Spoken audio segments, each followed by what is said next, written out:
আসসালামু আলাইকুম ওয়া রাহমাতুল্লাহি ওয়া বারাকাতুহু।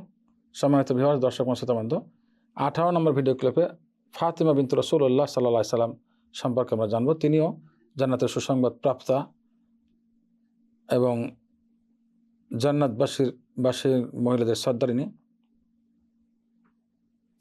হুযায়ফা রাদিয়াল্লাহু তাআলা আনহু থেকে বর্ণিত, তিনি বলেন রাসূলুল্লাহ সাল্লাল্লাহু আলাইহি সাল্লাম বলেছেন,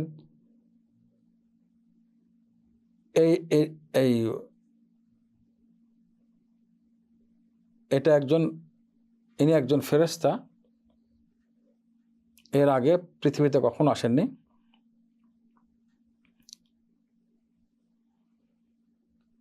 এই রাত্রে আগে কখনো আসেনি। তিনি আল্লাহর কাছে অনুমতি চেয়েছেন আমাকে সালাম দেওয়ার জন্য এবং আমাকে সুসংবাদ দেওয়ার জন্য যে ফাতিমা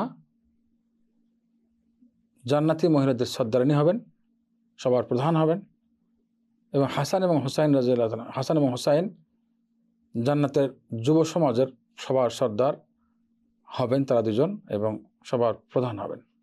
এই সুসংবাদ দেওয়ার জন্য আল্লাহর কাছ থেকে অনুমতি চেয়েছেন।